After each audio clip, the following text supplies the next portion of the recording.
So next, we're going to get the spigot and we've got to mould it onto our pipe. So to stop the spigot from just pushing the pipe right away, like down into the actual pipe, what we're going to do is we're going to get the timber and we're going to put it inside the pipe. So when we clamp it, the spigot's only going to push the PVC down until it sits flat on top of the actual bit of timber like that. So that's how we get our flat surface to mate up with our flat surface of this one. And we've just got to heat this up a little bit to make it soft enough. So when we put the clamp on, it squashes it down flat against that, and when it cools down, it'll stay in that position. So first of all, we get our block of timber and put it inside. Now, we've got a row of our markings on the top, so we want that right on top, and we want a bit of timber, the markings to be in the center of the bit of timber so it's square that way. So it goes in, so that's right at the top, and our block of wood's nice and flat with the table. Once you put the first one on, it's not going to move after that. Got our heat gun. Let's plug that in. And the only other thing you're going to need is your clamp. Now it's a good idea at the start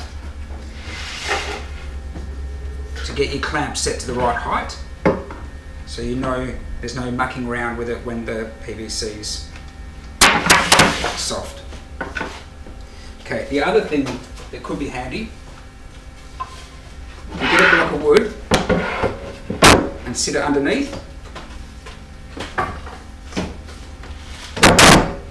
That way when we're clamping, the clamp will fit underneath and we don't have to worry about hanging off the edge of the table. If you want a bit of height, you can turn it that way. Now my table's on a bit of an angle here, so I might get something to stop it rolling a bit. Okay.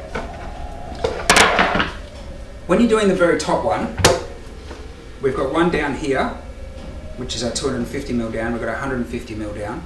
This one, we want to blow the heat downwards down the pipe, because we don't want to heat the very top of the pipe, because when we put our end cap on, we don't want the top distorted. So we're not going to hold the heat gun this way and blow this way so the heat runs up. We're going to hold it this way and run it down. Now the other thing, the reason why we've drawn these lines, and we drew them exactly that size, we're going to line the center of the point up with the bottom of the line, and when we look inside we can see the top of the line, but it doesn't come out past, so the whole line is actually covered by the spigot, and that way we don't have to clean anything up at the end. So the tip lines up with the bottom of the line, you can see the line inside, so you know that you got your spigot straight, and when we put it on, that's where we'll put it. So starting with this one here, turn our heat gun on, let it heat up a bit.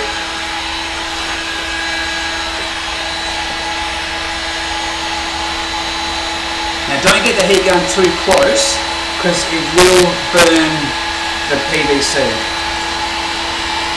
So we're heating just above the line, is where we want to aim it, and keep it moving. And you can give it a tap every now and again just to see how soft it's going. Don't hold the heat gun in one spot, otherwise you will put burn marks. Now you can see that starting to go soft.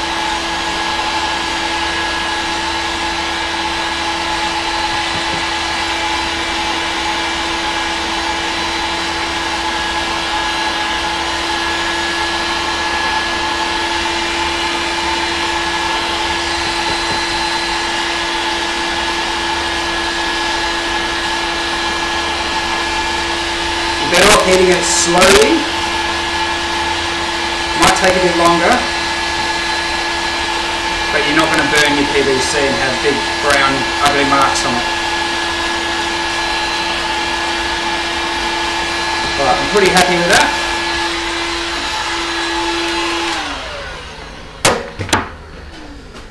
We're lining the bottom edge up with the bottom. Get it straight at the top, and we give it some pressure. You can see it goes down quite easily. And then we're not squeezing it too tight. It's just enough to hold it down against the timber inside. If you squeeze it too hard, you actually turn this spigot slightly oval as it squashes. And then when you release it, it comes back to its normal shape, and then the print that we've put into the actual PVC pipe isn't the same shape as when we're going to glue the spigot on. So don't squeeze it too hard, just enough to keep it flat against the bit of timber. So if you've got lots of clamps, and maybe put a clamp at the end to hold it from rocking, you can go along and do all of them along the way. Now you'll find that it actually cools down pretty quick, because when the plastic touches the timber inside, the timber will suck some of the heat out of the plastic and let it set.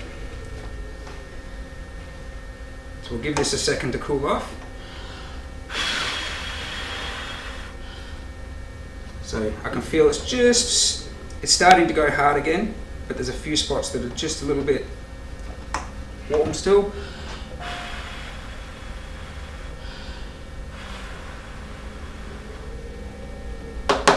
There we go. Take that off. Now you can see we've got a nice indent in there, and if you look closely, it's left a lovely print all the way around. Now we want to keep these matched up, because if there's any jagged edges on here, it's actually going to press that print into the plastic. So if this is our number one, we want this spigot always to go back into this spot, because now they're molded together. So it doesn't hurt. In the section here, let's write number one, and then we can sit this down somewhere that we know it's going to be number one. You can write number one on it as well if you want, maybe on the inside, number one, and you know that'll go back to there. So then we can go number 2, 3, 4, and start working our way all the way along. When we get to the other side, it's directly opposite the other one, so we're going to have to open our clamp up bigger, and we can either glue them on first and then do the bigger side, or just do it as we normally do it. Now, I don't make mine with a clamp, I've made a jig, so I'm going to get my jig out and I'm going to show you how I do it with my jig. And if you want the plans to how I made the jig, just leave a comment below and I'll do a separate video on how I designed and made the jig to make this a lot easier, because I make lots of these. So yeah, it's a lot faster with a jig. So I'll finish this one off with the jig and then we'll take it from there. Thank you. So this is my jig that I made. It's just set to the right height, so when I can heat the pipe up, put the spigot in there, close it over, clamp it down, and it'll hold it in place. Really, really simple and easy, but makes everything so much faster. So we'll drop that in place. This is the one we've already done. I'll sit that in, close that so I don't have to worry about losing that.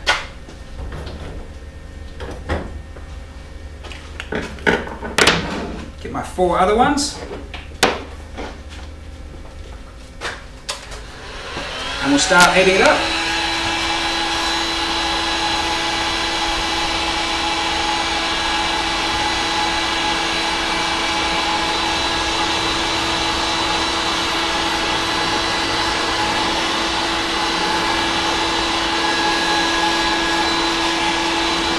As you can see, I never stop the heat gun.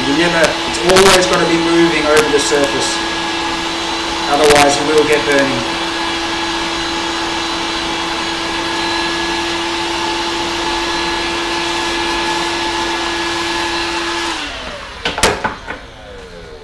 line the point up with the bottom, keep the other end in the center.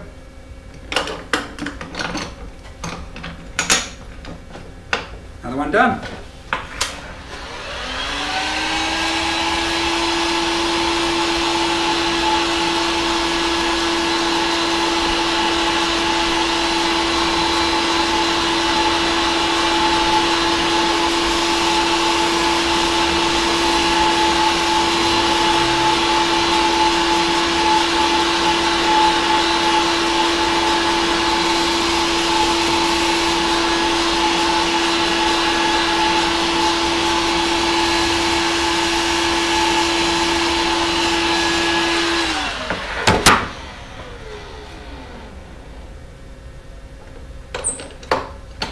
Wrong way, here we did it. I'm doing it backwards to what I normally do. You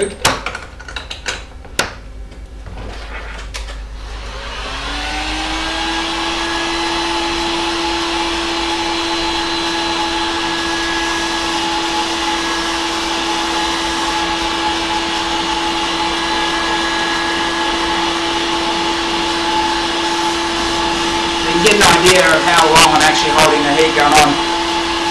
Not very long at all per one, doesn't take much.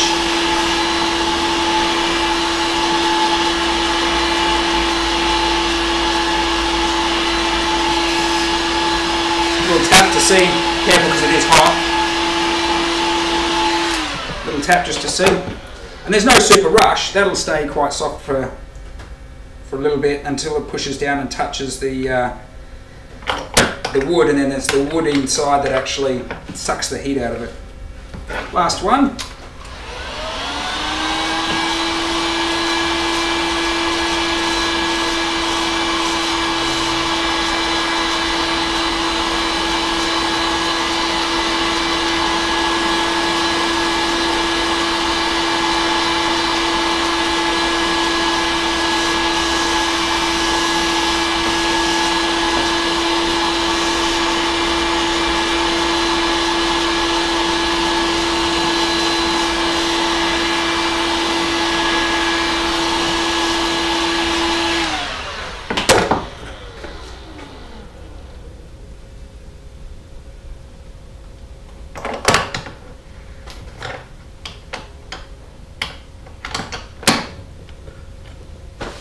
Okay.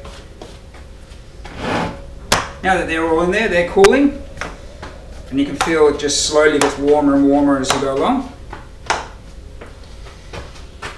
The next stage, what I like to do, and you can do it either way, you can go and press all these on first and then go back and then glue them, but I like to press one side and then glue that side up and then work my way around.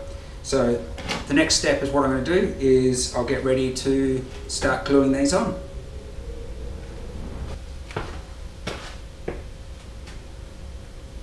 Okay, so the glue that I use is just PVC pipe cement. This one says that it's fine for use in drinking water, so it's good because obviously the water is going to be running through, the plants are going to be drinking the water, and then whatever's in the water is going to go into the plants. So just to be safe, I like to use one that's safe for drinking. Drinking water, that is, not drinking the solvent. So we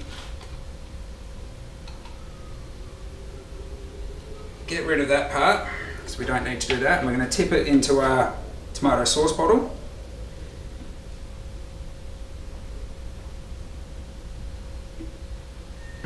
We don't need much at all.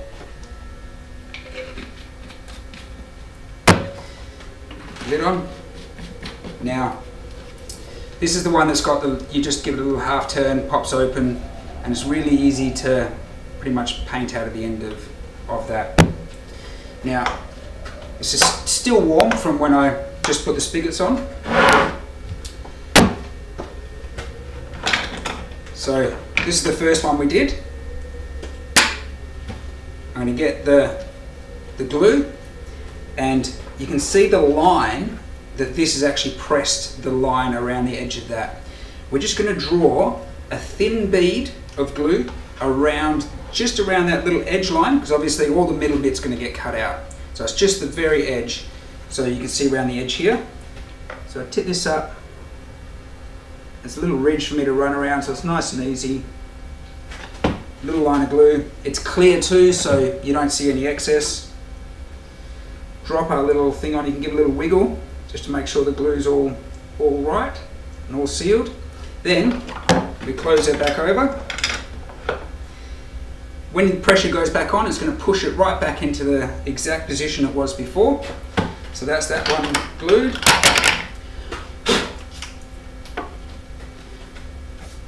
Make sure it's clean. Do the next one.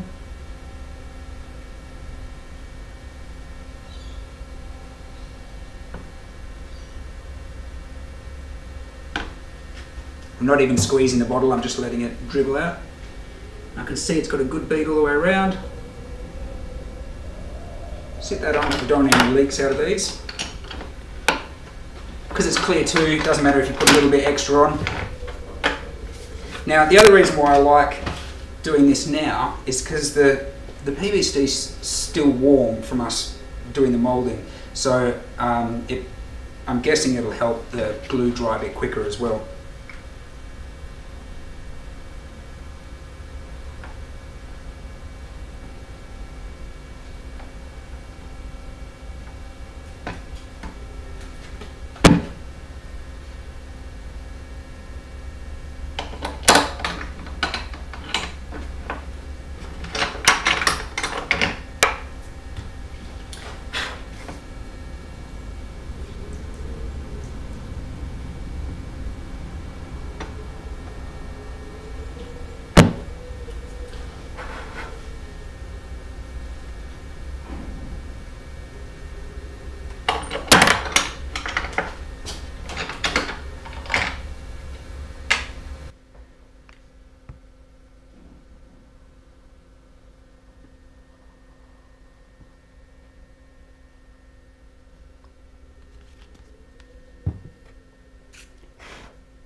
Okay, now they're all glued on, we've got to leave that to dry. Usually takes half an hour, and that should be dry enough to carry on with the next stage. Now, if you're making 2 towers, you can go ahead and do the other side. Obviously you'd have to cut your second pole of spigots, so you had enough spigots to do it all. Now, what I do is, if I can find my other, there it is.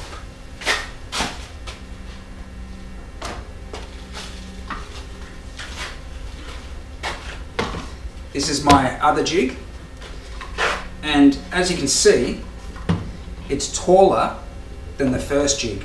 So this jig is made when you get to the next stage, like this one here, where you've got spigots both sides.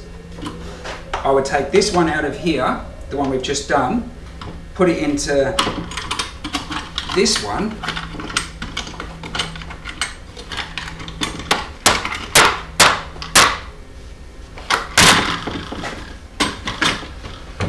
and that way we can do the second side. So when you're doing the first side, you do it in the smaller one. When you do the second side, you put it in the taller one, and you can do the second one. So you can actually get multiple ones going. So when this one comes out of here, you can put it into there, you can get your other pole, and then do this one while this one's drying. And then you can take this one out of here, put it in there, and get another one, and put it back in here. So obviously, now we've got 2 on this one, like that. To do the other sides, I would turn it flat again and put it back in the single height one. And because they're offset, that's where the next one's going to go. The spigot sits in between. So That makes it a little bit easier if you're building multiple ones. But if you were just doing a clamp, you would just put the clamp across both spigots when you're doing the other side, like that, just to hold the other side on.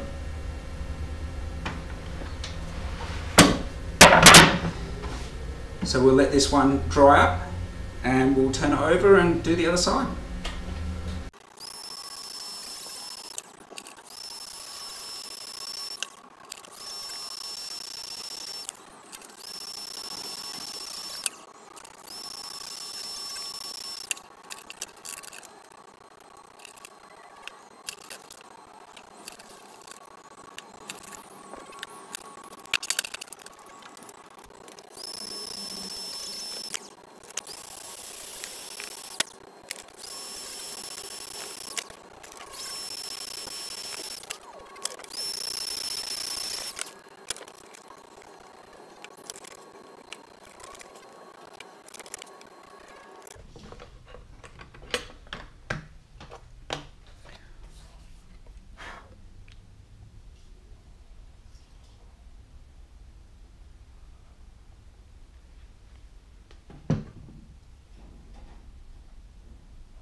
Okay, now we just have to let that dry, then we can drill them all out.